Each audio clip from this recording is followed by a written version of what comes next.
Hey guys, welcome and welcome back. Thank you to all the subscribers for supporting the channel. So today we're going to talk about some more medieval books, and this book list will be focused more on mythical creatures like dragons and unicorns. But before I go into that, I did want to mention two books. So the first one is The Midwife's Apprentice by Karen Cushman. And I meant to include this in my last video of medieval books, but I forgot. So I will be reading this one with my daughter. It will be a read aloud, and it is about a girl who is poor. She ends up meeting a midwife. She becomes her apprentice. She learns about midwifery and helps her out. And it sounded like a really good story. If you guys have been on my channel, then you know that I mentioned Karen Cushman has some other novels that are written about girls in medieval times. Another one that looked really good was about a girl who helps a doctor who I believe sets people's bones. And so we'll mostly be reading this one around October time, where I will be discussing the plague with my daughter and medicine in medieval times. So this will be our novel that we'll read during that time. Another medieval-ish type book that we'll be reading is The Whipping Boy. It's by Sid Fleischman. Now, I read this when I was younger, and I thought this might be a good addition. And I went ahead and I read the first two chapters and read the synopsis about it as well. And I like it. It is about a whipping boy. So if you are unfamiliar, in medieval times, nobility, princes, things like that, they did have a boy who would take on the punishment of any naughty things that they did. And so I thought this was a good book. At least for the first couple chapters I read and what I can remember from my childhood. But if you have a child that is sensitive to these types of things, it may not be a good book for a third grader. But we're going to try reading this one. Okay, so let's get into it. The first book is the National Geographic Kids Mythical Beasts. It is a level 3 fact reader, and so I like this one because it discusses different mythical creatures and the animals, the real life animals that they were mistaken for. And it has very small text, small portions of text that your kids can read to you or independently. And so this is not just about medieval type creatures. It is creatures throughout time, but I thought it was well done. The next book is a Penguin Young Reader. This is a level 4 actually, but this could be read by a third grader. It is by Ginger L. Clark. And this is, are unicorns real? So sometimes kids want to know, are these mythical creatures real? Were they ever real? I think that's a really good question. But what I like about this book is that it takes this question seriously, and it talks about the history of the unicorn and what unicorn means. It tells you what unicorn means in French and Spanish at the beginning. It has some nice realistic photos of unicorns from different countries or what other countries considered unicorns. It has some historic pictures of what people thought unicorns looked like. And yeah, I thought this one was really well done as well. Also, this book mentions a lot about animals and animals that have one horn, a unihorn or a unicorn. And so this book is really a lot about animals. And if your kids like animals, they'll learn about prehistoric animals and animals that we have today. The next book is The Unicorn Secret Castle Avamere. This one is by Kathleen Dewey. And so this book is about a girl named Heart, and she has unicorns, and she has to find a place to put her unicorns, I believe, before winter comes or a storm comes, something like that. And this book has a series of books with this girl named Heart and her unicorns. So I thought that this would be a good reader. It says it's for children who are ready to read chapter books. It looked like third grade level to me, but of course you have to go through it and determine whether or not it's good for you. I have not read through this book. Most books I have read through, but I have not read through this one, but it looks pretty good. So we're going to try to read this as well as an independent reader or a reader that my daughter would read to me. The next book is The Last Unicorn, and this is by Peter S. Beagle. So this one in particular is a graphic novel, and I don't care for graphic novels too much, but this one's nice and it has quite a bit more text. I would say if you're reading this to a third grader, that'd be great. I don't know if a third grader would be able to read it to themselves. I didn't see anything scary in here. I did go through the graphic novel. The unicorn does have to fight off a red bull, so that might be scary to some kids, but otherwise I didn't see anything too scary or graphic in here. And just a note on, that's pretty. I like the graphics in here. But just a note on The Last Unicorn. This was a very popular book and movie when I was a kid, but there's also a book called The First Unicorn, and I would have loved to have got my hands on that book and taken a look at that one, but my library didn't have it. It is written by a different author, and I didn't want to go out and purchase a book, so we're going to stick with The Last Unicorn. If we don't read the graphic novel, I may try to find the original text novel, or maybe just watch the movie. The next book is The Magical Unicorn Society, A Brief History of Unicorns, and this one is by Selwyn Phipps. And this is made to look like a real history of unicorns. It does include a bit of history, but it's more of fantasy type of book, so it tells you about all the different types of unicorns that this society has encountered and has stories about. And I thought the illustrations were really pretty, and I thought the little stories included were very nice. So if your kids like things like this, I think they would enjoy it. Some of the stories come from different places all around the world, and I just thought that this was a fun book.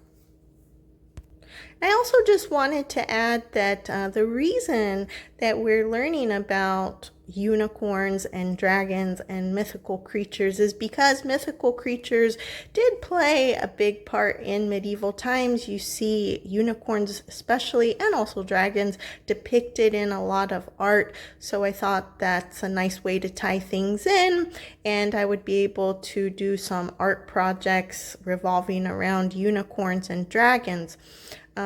Also, I will mention that the Greeks and the Romans also talked about unicorns, and unicorns looked a lot different to the Greeks and the Romans. They were much more fierce and tough, and as the medieval times came around, the Middle Ages, unicorns became a lot more gentle and pleasant to be around and magical.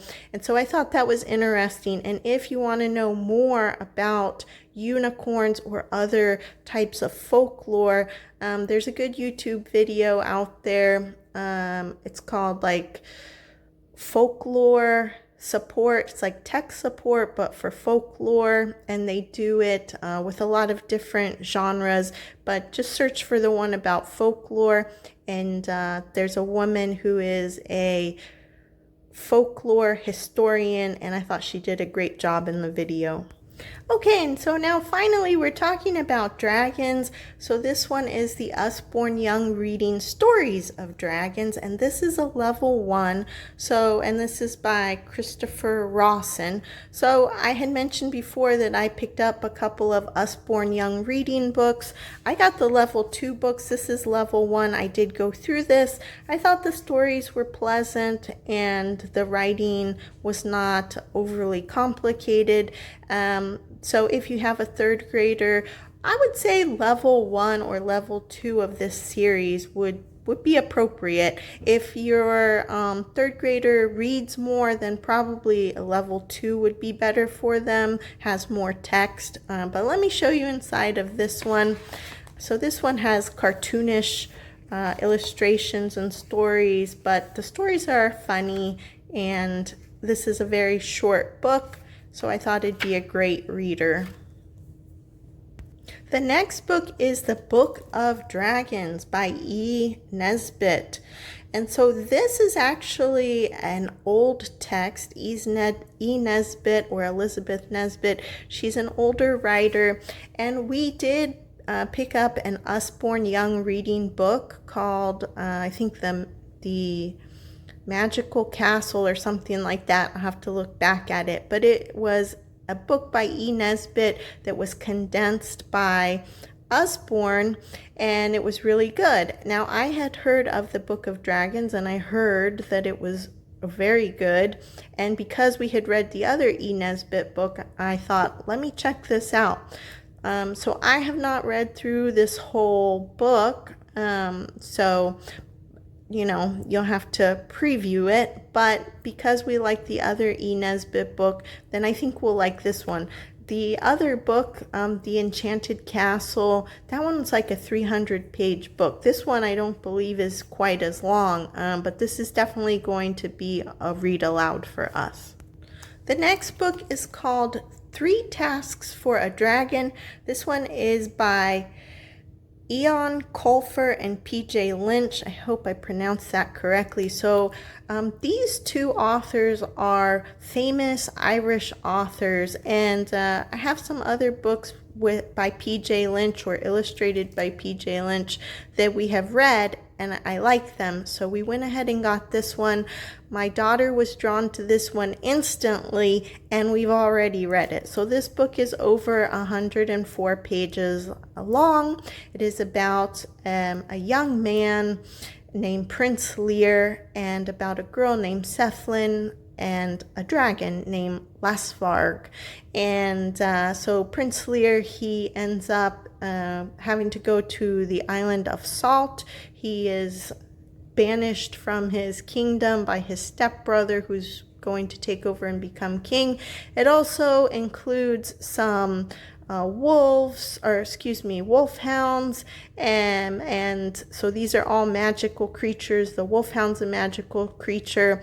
His stepbrother has put a spell on everyone, so his stepbrother is also magical. So this was a great story. My daughter would have given it a 10 out of 10. So this would be only the 2nd book that she's given a 10 out of 10. But she docked it like half a point or 1 point because of something that happens in the book, and I won't give it away. Otherwise, she would have given it a 10 out of 10. And so if you like dragons, if you like Irish tales, this was a nice one. The illustrations are lovely, as are the illustrations in the other books by P.J. Lynch. I did want to mention this, though. So in the story, there's a girl named Sethlin, and she crushes up cherries. Now, I took some literary liberty to change what she's crushing. So they're talking about an adult beverage in the story. I call it cherry juice. So you do what you want, but I just wanted to make a note of that because they do mention it a few times in the book. But I just call it cherry juice. And so anyway, this is what the book looks like. And we just thought it was a great story. The next book is called The Reluctant Dragon. It's by Kenneth Grahame, and I believe this author also wrote Babe the Pig, I believe, and so I went ahead and picked it up. It looks nice. It is about a shepherd boy and a dragon, and this dragon, the villagers want to get rid of the dragon. They say dragons are a nuisance, so they send Sir Gawain, a knight, to go out there and take care of the dragon, but the shepherd boy ends up becoming friends with the dragon, and he says the dragon's not all that bad, and the little boy is quite intelligent, and so he thinks of a plan that the dragon can continue on with his life near the village. The next two books are about a famous dragon called the Loch Ness in Scotland, and so these are Scottish tales. This one is The Treasure of the Loch Ness Monster.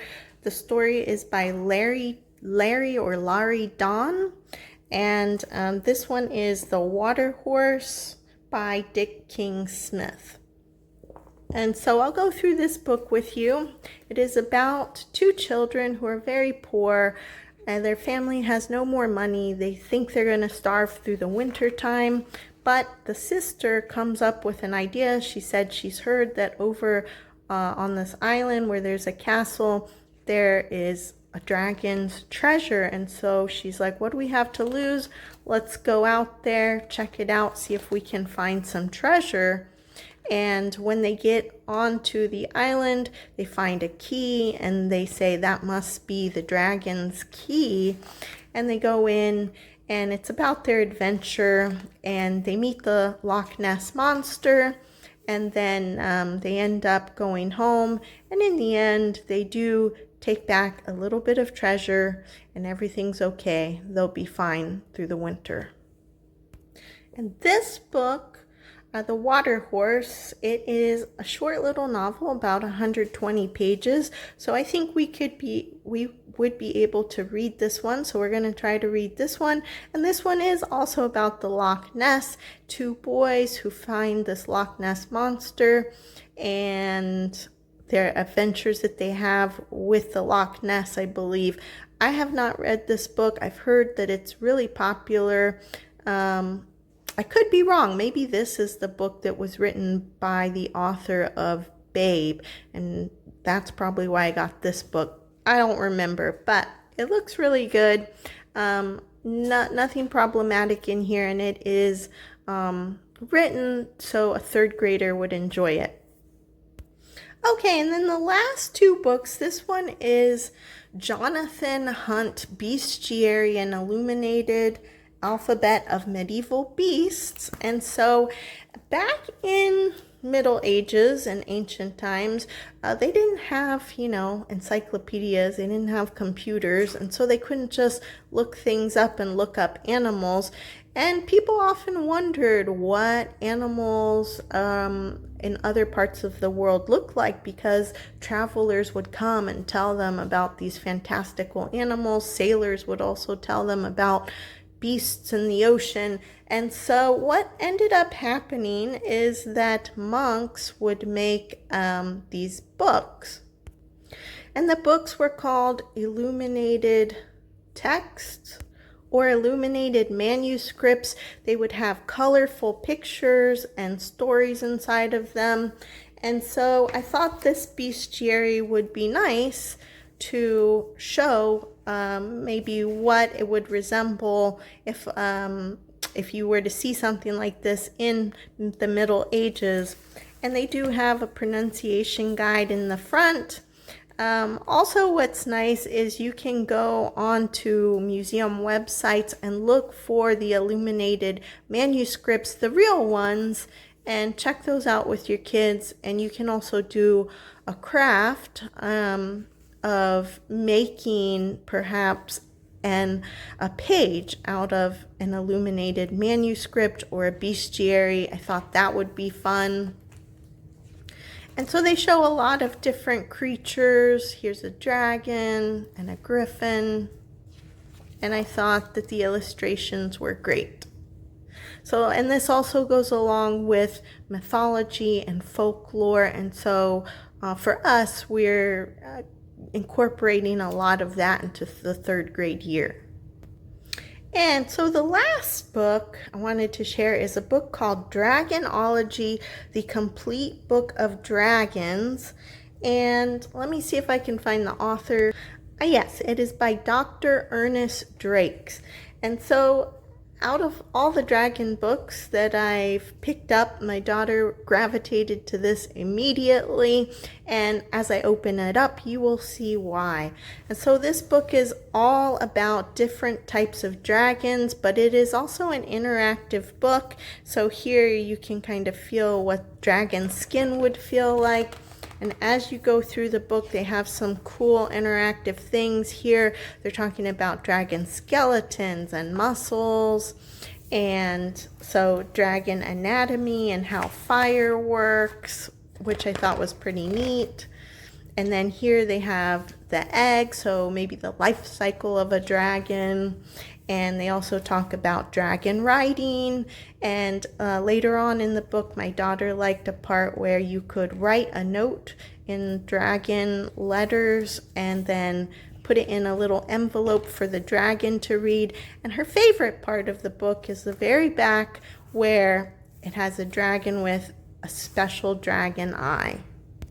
So we really like this book a lot, and actually I was looking for books about knights, and I'll do another video hopefully soon about knights, but I found this book because I looked at a video from another YouTuber. I believe her name is Homeschooling with Julia. Hi. But she had mentioned a book called Knightology, and our library did not have this Knightology book, but they did have the Dragonology book, and so I was like, I have to get that, and I'm so glad I did, and so is my daughter, because it's been a really cool book to look at. So those were all of our dragon and unicorn type of books. Some of them included fairy tale type books, picture books, some informational books on dragons and unicorns, and the lore behind them, which is very interesting. And so if you're thinking about skipping dragons and unicorns when you're studying Middle Ages, please think again, and maybe you can incorporate some of these books into your learning.